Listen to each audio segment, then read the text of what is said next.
ನಾನೇನಾದ್ರು ಬೆಂಗಳೂರಿಗೆ ಬಂದ್ರೆ ಇವತ್ತು ಸಹ ದಿನಕ್ಕೆ 100 ಜನ ಇರ್ತಾರೆ ಮನೆ ಮುಂದೆ. ಬೇರೆ ಬೇರೆ ವಿಷಯಗಳನ್ನ ಕೇಳ್ಕೊಂಡ್ ಬರೋದು ಬೇರೆ. ಇವತ್ತಿಲ್ಲಿ ಮಕ್ಕಳು ಕೆಲವರು ಮಾತಾಡದಲ್ಲ, ಹೆಣ್ಣು ಮಕ್ಕಳು. ನಾನು ಯಾವನ ಕಂಪ್ಯೂಟರ್ ಇಂಜಿನಿಯರ್ನ ಮಗ ಅನ್ನೋದಲ್ಲ, ನಾನು ನಾರಾಯಣಪ್ಪನ ಮಗ ಅನ್ನೋದನ್ನ ಚೆನ್ನಾಗಿ ಗುರುತಿಸ್ಬೇಕು ಅಂತ ಹೆಣ್ಣು ಮಗಳು ಇಲ್ಲಿ ಎದೆ ತಟ್ಟಿ ಹೇಳ್ತಾ ಇದ್ದಲ್ಲ ರೈತರ ಹೆಸರನ್ನ.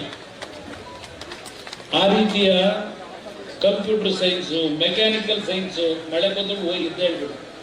ಏನು ಒಂದು ದಿವಸ ನೆಂದ್ರೆ ಏನಾಗಲ್ಲ, ಬೇಕಾದ್ರೆ ನಾನು ಅಲ್ಲಿ ಬಂದು ಮಳೆ ಬಂದು ನಿಂತ್ಕೊಂಡು ಮಾತಾಡ್ತೀನಿ. ಯಾವುದೇ ರೀತಿಯಲ್ಲಿ ಒಳ್ಳೆ ಸೂಚನೆ ಇದು. ಬರಲ್ಲ. ನಿಮ್ಮ ಹೋರಾಟಕ್ಕೆ ವರ್ಣದೇವ ಆಶೀರ್ವಾದ ಮಾಡಲಿಕ್ಕೆ ನಾನು ಕನಿ ಇವತ್ತು ಇಲ್ಲಿ ಆಕಾಶದಿಂದ ಸುರಿಸ್ತಾ ಇದ್ದಾನೆ. ಇಲ್ಲಿ ಯಾಕೆ ಹೇಳ್ತೀನಿ ಅಂದ್ರೆ, ದಿನಕ್ಕೆ 100 ಯುವಕರು, ಹೆಣ್ಣು ಮಕ್ಕಳು ಕೆಲಸ ಇಲ್ಲ ಅಂತ ಬರ್ತಾರೆ.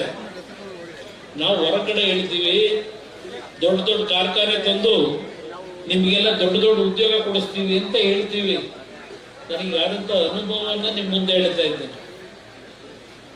ಇವತ್ತಿನ ಒಂದು ಪರಿಸ್ಥಿತಿ, ಯಾರಿಗೂ ಈಗ ಪರ್ಮನೆಂಟ್ ಕೆಲಸ ಯಾರು ಕೊಡ್ತಾ ಇಲ್ಲ. ಸರ್ಕಾರದಲ್ಲೂ ಕೊಡ್ತಾ ಇಲ್ಲ, ಕಾರ್ಖಾನೆಗಳಲ್ಲೂ ಕೊಡ್ತಾ ಇಲ್ಲ. ಔಟ್ಸೋರ್ಸಸ್ ಅಂತ ಮಾಡಿ 1 ವರ್ಷ ನಿಮ್ಮನ್ನ ದುಡಿಸ್ಕೊತಾರೆ, 2ನೇ ವರ್ಷ ನಿಮ್ಮನ್ನ ಖಾಲಿ ಮಾಡಿ ಕಳಿಸ್ತಾರೆ. ಇದಕ್ಕೆ ನಾವು ನಮ್ಮ ರೈತರ ಭೂಮಿನ ಕೊಡಬೇಕು ಅನ್ನೋದು ನನಗೂ ಸಹ ಕಣ್ಣು ತೆರೆದಿದೆ ಅನ್ನೋದನ್ನ ನಿಮ್ ಗಮನಕ್ಕೆ ಮೊದಲನೇದಾಗಿ ತರಲಿಕ್ಕೆ ಬಯಸ್ತೀನಿ. ಈ ಕೂಸು ಅಂತ ಹೇಳ್ತಾರಲ್ಲ, ಅದೆಲ್ಲದಕ್ಕಿಂತ ಮುಂಚೆ ಈ ರೆಡ್ ಝೋನು ಅಂತ ಹೇಳಿ ಇವತ್ತು ಅಲ್ಲಿ ಏನು ನಿಂತವರೆಲ್ಲ ಧರಣಿ ಮಾಡ್ಕೊಂಡು ನನಗೆ ಧಿಕ್ಕಾರಕ್ಕೆ ಹೋಗಿ ಈ ಕೆಂಪು ಪೌಡ್ರ ಹಿಡ್ಕೊಂಡವ್ರೆ. ಈ ರೆಡ್, ಯೆಲ್ಲೋ, ಅದೆಂತದೋ ಗ್ರೀನು, ಇದು ನನಗಿಂತ ಹೆಚ್ಚಾಗಿ ಅವ್ರ ನಾಯಕರಿಗೆ ಚೆನ್ನಾಗಿ ಗೊತ್ತಿಗೆ ರಾಜ್ಯದ ಮುಖ್ಯಮಂತ್ರಿಗೆ.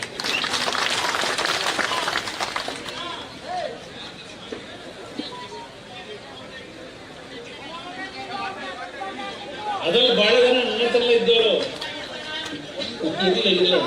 ಇಲ್ಲಿ ನನ್ನ ತಾಯಂದ್ರಿಗೆ, ಕೆಲವು ನಮ್ಮ ಹಿರಿಯರಿಗೆ ಒಂದು ಮಾತು ಹೇಳಕ್ ಬಯಸ್ತೀನಿ ನಾನು.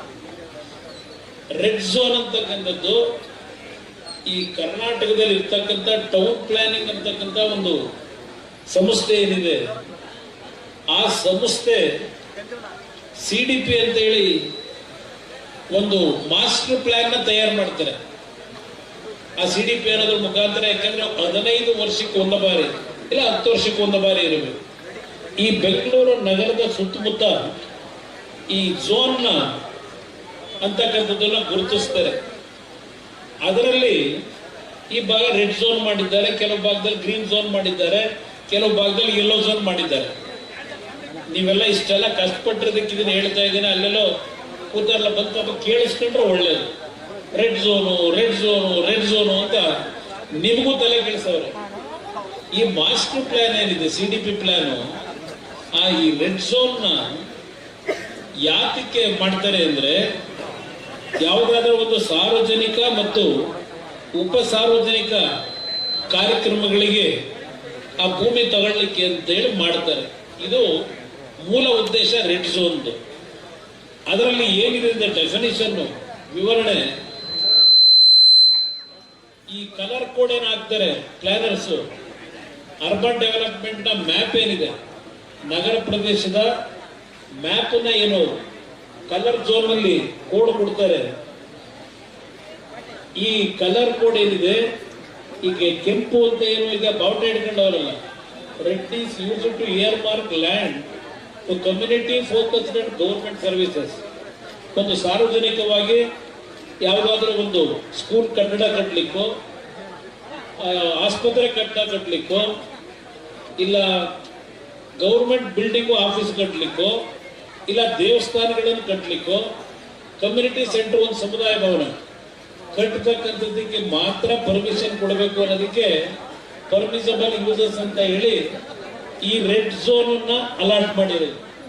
ಆ ಬಣ್ಣ ಹಚ್ಚಿ ತೋರಿಸ್ತಾರೆ, ಇದು ರೆಡ್ ಝೋನ್ ಅಂತ ಹೇಳಿ. ಅದ್ರ ಜೊತೆಗೆ ಇದರ ಇಂಪ್ಲಿಕೇಶನ್ ಪ್ರಾಪರ್ಟಿನ ಈ ಜಮೀನು ಖರೀದಿ ಮಾಡ್ಯಾರ ಅವರಲ್ಲ, ಅವರಿಗೆ ಏನ್ ಫಾಲೋ ಮಾಡಬೇಕು ಅಂತೇಳಿ ಅದಕ್ಕೆ ಒಂದು ಏನ್ ಮಾಡಿದ್ದಾರೆ, ಆ ಕೆಲವು ಡೀಟೇಲ್ ಏನ್ ಕೊಟ್ಟಿದ್ದಾರೆ. ನಿಮ್ಮ ಜಮೀನನ್ನ ಯಾರು ಕಿತ್ಕೊಳ್ಳೋಕ್ಕಾಗಲ್ಲ. ಇವತ್ತು ನೀವು ಹೇಳಿದ್ರೆ ನನ್ನ ತಾಯಿಯರ ಮಾತನಾಡ್ಬೇಕಾರೇನೋ ನನ್ನ ಹಳೆ ಸ್ನೇಹಿತ ಅಲ್ಲೆಲ್ಲೋ ಹೇಳೋನ ನೋಡಿದೆ, ಯಾವುದೋ ಒಂದು ವಾಟ್ಸಪ್ ಅಲ್ಲಿ ತೋರಿಸ್ತಾರದ್ನ. ರೆಡ್ ಝೋನ್ ಅಂತಕ್ಕಂಥದ್ದನ್ನ ಕುಮಾರಣ್ಣ ಅವತ್ತೇನಾದ್ರೂ ಗುರುತಿಸ್ತಾ ಹೋಗಿದ್ರೆ ಇವತ್ತು ಜಮೀನುಗಳೇ ಉಳಿತಿರ್ಲಿಲ್ಲ. ಇಲ್ಲಿ ಯಾವೊಂದು ಲ್ಯಾಂಡ್ ಮಾಫಿಯಾಗಳವರಲ್ಲ, ಭೂಗಳ್ರು ಇಷ್ಟೊತ್ತಿಗೆ ಎಲ್ಲ ಲಪಟಾಯಿಸ್ಬಿಡೋರು ಅಂತ ಹೇಳಿ ಎಲ್ಲ ಒಂದ್ ಕಡೆ ಟಿವಿಲಿ ಹೇಳಿರೋದನ್ನ ಕೆಲವರು ಹಾಕೊಂಡಿದ್ರು. ಈಗ ಇದು ನಮ್ಮ ಹಳೆ ಸ್ನೇಹಿತ, ಅವ್ರ ಹೆಸರು ಹೇಳಕ್ಕೂ ನನಗೆ ಅಸಹ್ಯ ಹೇಳಲ್ಲ. ಇಲ್ಲಿ ಇರ್ತಕ್ಕಂಥದ್ದು ರೆಡ್ ಝೋನ್ ಅಂತಕ್ಕಂಥದ್ದು ಏನು ಅನ್ನೋದನ್ನ ನಿಮ್ಮ ಗಮನಕ್ಕೆ ನಾನು ತರ್ತಾ ಇದ್ದೇನೆ. ಅದೇನೋ ನಮ್ಮ ಮುಖ್ಯಮಂತ್ರಿಗಳು ರೆಡ್ ಝೋನು ಅಂತ ಇದು ಇಲ್ಲ ಇದನ್ನ ನಿಮ್ ಗಮನಕ್ಕೆ ತರ್ತಾ ಇದ್ದೇನೆ. ನಂತರ ಇಲ್ಲಿ ಇದೆಂತ ಈಗ ಆದೇಶ ಹೊರಡಿಸಲ್ಲ ಕ್ಯಾಬಿನೆಟ್ದು, ನಿಮಗೆ ಸಂಪೂರ್ಣ ಹಣ ಕೊಡಲ್ಲ, 50% ನಿಮ್ಮ ಲ್ಯಾಂಡ್ ವ್ಯಾಲ್ಯೂಗೆ ದುಡ್ಡು ಕೊಡ್ತಾರಂತೆ. ಇನ್ 50% ಆಮೇಲೆ ಅದೆಂತದ್ದು ಕುಮಾರಸ್ವಾಮಿ ಕಾಲದಲ್ಲಿ 40% ಲ್ಯಾಂಡ್ ಕೊಡಕ್ಕೆ ಇದು ಮಾಡಿದ್ರು ಕಾನೂನು. ನಾನು 50% ಏರಿಸ್ಬಿಟ್ಟಿದ್ದೀನಿ ಅಂತಾರಲ್ಲ, ನಿಮಗೆ 50% ಲ್ಯಾಂಡ್ ಕೊಡ್ತಾರಂತೆ. 50% ಕ್ಯಾಶು, 50% ಲ್ಯಾಂಡ್ ಅಂತೆ. ಇಲ್ಲಿ ಅದೊಂದು ದರಿದ್ರ ಅನ್ನೊಂದು ನೈಸ್ ರಸ್ತೆ ಅಂತ ಮಾಡಿಸಿದಾರಲ್ಲ ದೇವೇಗೌಡರ ಮಾಯಗಾನಹಳ್ಳಿ ಹತ್ರ 1984-85 ಒಂದು ಸ್ಕೂಲ್ ಬಸ್ ಆಕ್ಸಿಡೆಂಟ್ ಆಗಿ ಆ ಸ್ಥಳದಲ್ಲಿ 10-12 ಮಕ್ಕಳು ತೀರ್ಕೊಂಡು ಹೋದ್ರು ಮಾಯಗಾನಹಳ್ಳಿ ಹತ್ರ. ಅಲ್ಲಿ ಆ ಪರಿಸ್ಥಿತಿ ನೋಡಿ ಬೆಂಗಳೂರು ಮೈಸೂರಿನ ಒಂದು ಒಳ್ಳೆ ರೋಡ್ ಮಾಡಬೇಕು ಅಂತೇಳಿ ಚಿಂತೆ ಮಾಡೋದು. 85ರಿಂದ ಮಾಡಕ್ ಆಗಲಿಲ್ಲ. 94 ಅವ್ರು ಮುಖ್ಯಮಂತ್ರಿ ಆದಾಗ ಯಾವ ಅಮೆರಿಕಾದ ಗವರ್ನರ್ ಅಂತ ಬಂದ್ರು ಮೊದಲು ದೇವೇಗೌಡರು ಮುಖ್ಯಮಂತ್ರಿ ಇದ್ದಾಗ ಬಂದು ಆ ರಸ್ತೆ ಮಾಡಬೇಕು ಅಂತ ಹೇಳಿ ಒಂದು ಅಗ್ರಿಮೆಂಟ್ ಆದ್ರೆ ದೇವೇಗೌಡರು ಡೆಲ್ಲಿಗೆ ಹೋದ್ಮೇಲೆ ಪ್ರಧಾನಮಂತ್ರಿಗಳಾಗಿ ಎಲ್ಲಾ ರೀತಿಯಲ್ಲಿ ಮಾರ್ಪಾಡು ಮಾಡಿ ದೇವೇಗೌಡರು ಹೇಳಿದಂಥದ್ದನ್ನೆಲ್ಲ ಬಿಟ್ಟು ಬಂದಂತ ಸರ್ಕಾರಗಳು ಯಾವ್ಯಾವ ರೀತಿ ಆ ನೈಸ್ ಕಂಪನಿ ಅವನಿಗೆ ಜವಾನರ ಕೆಲಸ ಮಾಡ್ತಿದ್ದಾರೆ, ಗುಲಾಮರ ಕೆಲಸ ಮಾಡಿದ್ರು.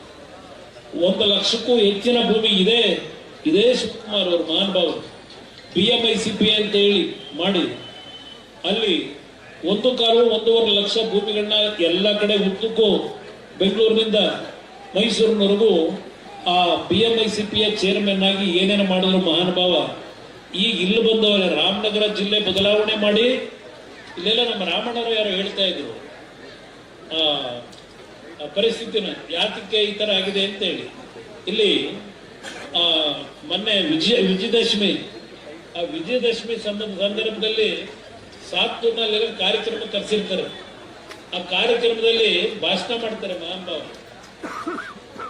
ಅಕ್ಟೋಬರ್ 24, 2023 ಅವ್ರ ಭಾಷಣ ಏನಪ್ಪಾ ಅಂದ್ರೆ ವಿಜಯದಶಮಿ ಹಬ್ಬದ ಪ್ರಯುಕ್ತ ಅಕ್ಟೋಬರ್ 24ರಂದು ಕನಕಪುರ ಕ್ಷೇತ್ರದ ಸಾತ್ತೂರಿನಲ್ಲಿ ನಡೆದ ಸಾರ್ವಜನಿಕ ಕಾರ್ಯಕ್ರಮ ಹಾಗೂ ದೇವಾಲಯದ ಕಾರ್ಯಕ್ರಮದಲ್ಲಿ ಅದೇನ್ ದೇವಸ್ಥಾನಗಳಿಗೆ ಹೋಯ್ತಾರೋ, ಅದ್ ಯಾವ್ಯಾವ ಗುರುಗಳನ್ನ ಇಟ್ಕೊಂಡವ್ರೋ, ಅದೇನ್ ದೇವರದ್ ಯಾವಾಗ ಏನ್ ಮಾಡ್ತಾರೋ ನೋಡ್ಬೇಕು ನಾನು.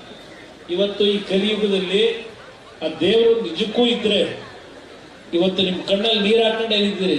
ಎಷ್ಟು ಕುಟುಂಬಗಳು ಹಾಳಾಗಿದ್ದಾವೆ ನಾನು ಹೇಳೋದು ಬೇಕಾಗಿಲ್ಲ. ಇಲ್ಲಿ ಅದೆಂತದೋ ನಮ್ಮ ಪೋಸ್ಟ್ಗಳು ಹಾಕೊಂಡು ಅಲ್ಲೆಲ್ಲ ಬಿಡದಿ ರೋಡಲ್ಲಿ ಏನೋ ದಿವಸ ಹಾಕೊಂಡು ಓಡಾಡ್ತಾವ್ರೆ. ಅದೆಲ್ಲ ಮಾಡ್ಕೊಳ್ಳಿ ಪಾಪ. ಯಾಕೆಂದ್ರೆ ನನ್ನದು ತೆರೆದ ಪುಸ್ತಕ 1983ರಿಂದ 85 ಆ ಬಿಡದಿ ಕೇತನಹಳ್ಳಿನಲ್ಲಿ ನಮ್ಮ ತಂದೆಯದೇನೋ ಹುಚ್ಚು ರೈತರ ಮಕ್ಕಳಾಗಬೇಕು, ನೀವು ಹೊರಗಡೆ ಸಂಪಾದನೆ ಮಾಡಿದ್ ನಿಮ್ ಜೀವನ ಹಾಳು ಮಾಡುತ್ತೆ, ಇಲ್ಲಿ ಸಂಪಾದನೆ ಮಾಡಿದ್ದು ನಿಮ್ಮನ್ನು ಬದುಕಿಸ್ತದೆ ಅಂತ ಹೇಳಿ ಪ್ರತಿನಿತ್ಯ ನಮ್ಗೆ ಹೇಳಿ ನಾನು ವೃತ್ತಿ ಮುಗಿದ ಮೇಲೆ ಒಂದು ಜಮೀನು ತಗೋಬೇಕು ಅಂತ ಅದೇ ಹೇಳಿದ್ದಲ್ಲ. ನನ್ನ ಬಿಡದಿ ಕ್ಷೇತ್ರಕ್ಕೂ ಯಾವುದೋ ಪೂರ್ವ ಜನ್ಮದ ಒಂದು ನೆಂಟಸ್ತಿಕೆ ಇದೆ, ಸಂಬಂಧ ಇದೆ ಅನ್ನೋದು ನಾನು ಹೇಳ್ತಾ ಇದ್ದೇನೆ. ಮೊದಲೇ ಹೇಳ್ತಾ ಇದ್ದೇನೆ. ಇಲ್ಲಿ ಕರ್ಕೊಂಬಂತ ನಾನು ಹಾಸನ ಜಿಲ್ಲೆಯಿಂದ ನಾನು ಆಗ ಭೂಮಿ ಖರೀದಿ ಮಾಡಲಿಕ್ಕೆ ಇವತ್ತು ಇಂಟರ್ನ್ಯಾಷನಲ್ ಏರ್ಪೋರ್ಟ್ ಏನಿದೆ ಆ ಭಾಗದಲ್ಲಿ ಚಿಕ್ಕ ಜಾಲವ ಯಾವುದೋ ಇದೆ, ಅಲ್ಲಿ ಒಂದು 25 ಎಕರೆ ತೋರಿಸಿದ್ರು ಕರ್ಕೊಂಡೋಗಿ. ಅಲ್ಲಿ ನೀರು ಬರಲ್ಲ ಅಂದ್ರು. ಅಲ್ಲಿಂದ ನಮ್ಮ ಚಂದ್ರಪ್ಪ ಸರ್ಕಲ್, ಅಲ್ಲಿಂದ ನಮ್ಮ ಇನ್ನೊಂದು ಈ ಮಾಗಡಿಯಿಂದ ಆ ಕಡೆ ಒಂದು ರೋಡ್ ಹೋಗ್ತದೆ, ಯಾವ್ದು ಮರ್ತು ಬಿಟ್ಟೆ, ತಿಪ್ಪಗೊಂಡಳ್ಳಿ ಮುಂದೆ ಒಂದು ರೋಡ್ ಹೋಗ್ತದೆ, ಅಲ್ಲೆಲ್ಲೋ ಕರ್ಕೊಂಡು ಹೋದ್ರು. ಕೊನೆಗೆ ನನಗೆ ನಮ್ಮ ಚೈನಾ ಸಾಬರು ಅಂತೇಳಿ ಬಿಡದಿಲ್ಲ ಒಬ್ರು ಇದ್ರು, ಅವರು ಆ ಮೇನ್ ರೋಡಲ್ಲಿ ನಿಲ್ಲಿಸ್ಕೊಂಡು ಆ ಭೂಮಿ ತೋರಿಸಿದ್ರು ನನಗೆ. ಈ ಕೇತನಹಳ್ಳಿ ಇವತ್ತೇನು 46 ಎಕರೆ ಲ್ಯಾಂಡ್ 84-85 ಖರೀದಿ ಮಾಡಿದೆ.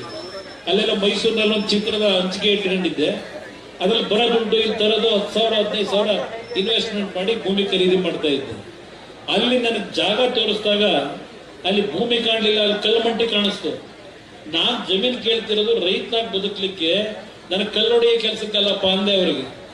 ಆಮೇಲೆ ಅಲ್ಲಿ ರೈಲ್ವೆ ಗೇಟ್ ಬೇರೆ ಇರ್ಲಿಲ್ವಲ್ಲ, ಕಾರ್ ನಿಲ್ಸಿ ಅಲ್ಲಿ ನಡ್ಕೊಂಡು ಹೋದ್ರು. ಅದನ್ನ ನೋಡಿ ಏನೋ ಪುಣ್ಯ, ಅಲ್ಲಿ ಆ ಬರಿಯಪ್ಪ ಅಂತೇಳಿ ಹೊರ ಬಿಡ್ತಿದ್ರು. ಕೇಳಿದೆ ಅವ್ರನ್ನ, ಇಲ್ಲ ನಾವಿದ್ರಲ್ಲಿ ಏನೋ ಸಂಪಾದನೆ ಮಾಡೋಕ್ಕಾಗ್ತಿಲ್ಲ, ಕೊಡಕ್ಕೆ ತಯಾರಾಗವ್ರೆ ಇದ್ರು. ನನಗೆ ಬಹಳ ಒತ್ತಡ ನಿಮ್ಗೆ ಹೇಳ್ಬೇಕು ಅನ್ನೋದಾದ್ರೆ, ನಾನು ಅವತ್ತು ಮಾಡೋದಾಗಿದ್ರೆ ಒಂದು 150 ಎಕರೆ ಅದೇ ಲೈನಲ್ಲೇ ಮಾಡ್ಬಿಡಿವೆ. ಹಿಂಸೆ ತಗೊಳ್ಳಿ ತಗೊಳ್ಳಿ ತಗೊಳ್ಳಿ ಅಂತ ನಾನು ಹೇಳಿದೆ. ನೋಡಪ್ಪ, ನನಗೆ ಆ ರೀತಿ ಭೂಮಿಯ ದಾಹ ಇಲ್ಲ, ನಮ್ಮ ಅಪ್ಪನ ಒಂದು ಆಸೆ ಏನಿದೆ, ಅದಕ್ಕೋಸ್ಕರ ಒಂದು ಲ್ಯಾಂಡ್ ಹುಡುಕ್ತಾ ಇದ್ದೆ, ಇಲ್ಲೇನೋ ಕೊಡ್ತೀವಿ ಅಂತೀರಿ, ನನಗೆ ಇಷ್ಟಕ್ಕೆ ಇದಕ್ಕಿಂತ ಬೇಡಪ್ಪ ಕೈ ಮುಗಿತೀನಿ ಅಂತ ಹೇಳಿ ನಾನೇ ಬೇಡ ಅಂದೆ. ಅವತ್ತು ನಾನು ಮನ್ಸು ಮಾಡಿದ್ರೆ ಅಲ್ಲೇ 150 ಎಕರೆ ಮಾಡಿವೆ, ಆ ರೋಡ್ ಮೈನ್ ರೋಡಲ್ಲಿ. ಇವತ್ತಲ್ಲೆಲ್ಲ ಬಡಾವಣೆಗಳ ರಚನೆ ಆಗಿದೆ. ನಾನು ನಿಮಗೆ ಹೇಳ್ತೀನಿ, ನಾನೇನಾದರೂ ಭೂಮಿ ತಗೊಂಡು ರಿಯಲ್ ಎಸ್ಟೇಟ್ ಬಿಸ್ನೆಸ್ ಮಾಡೋದಾಗಿದ್ರೆ ಇವತ್ತಲ್ಲಿ ತೆಂಗಿನ ಗಿಡ ಬೆಳೀತಾ ಇದ್ನ, ಅಡಿಕೆ ಗಿಡ ಬೆಳೀತಾ ಇದ್ನ. ಬಂದಿದ್ರಿ, ನೋಡಿದಿರಿ, ಹಲವಾರು ಜನ ಇಲ್ಲಿಂದಲೂ ಬಂದು ಕೂಲಿ ಕೆಲಸ ಮಾಡಿದಿರಿ, ಬಂದು ನನ್ನ ಜೊತೆ ನಾನು ಹೊಲದಲ್ಲಿ ಕೆಲಸ ಮಾಡಿ ಹಲವಾರು ಕುಟುಂಬದಲ್ಲಿದ್ದೀರಿ, ಹೊಸೂರಿನವರಿದ್ದಾರೆ. ಅದರಿಂದ ಇಲ್ಲಿ ಈ ಮಹಾನುಭಾವ ಹೇಳ್ತಾನಲ್ಲ, ಕನಕಪುರ ಭಾಗದ ರೈತರು ಯಾರೂ ನಿಮ್ಮ ಜಮೀನುಗಳನ್ನು ಮಾರಾಟ ಮಾಡಬೇಡಿ, ಬ್ರಾಹ್ಮಣರು ಇದನ್ನೇ ಹೇಳಿದ್ದು. ಬೆಂಗಳೂರಿನವರು ಒಂದು ದುಪ್ಪಟ್ಟು ದುಡ್ಡು ಕೊಟ್ಟು ಕೇಳಿದ್ರು, ಜಮೀನು ಕೊಡಬೇಡಿ ಅಂದ್ರೆ ಬೆಂಗಳೂರಿನವರು ಅಂತ ಹೇಳ್ತಾರಲ್ಲ, ಅವ್ರನ್ನೇ ಸೇರಿಸ್ಕೊಂಡು ಹೇಳೋರು, ಯಾರನ್ನ ಸೇರಿಸ್ಕೊಂಡು ಹೇಳೋರೆ. ಮುಂದಿನ ದಿನಗಳಲ್ಲಿ ನಿಮ್ಮ ಜಮೀನಿಗೆ ಬಹಳ ಒಳ್ಳೆಯ ಬೆಲೆ ಬರುತ್ತದೆ. ನಾವೆಲ್ಲರೂ ಬೆಂಗಳೂರು ಜಿಲ್ಲೆಯವರಾಗಲಿದ್ದೇವೆ.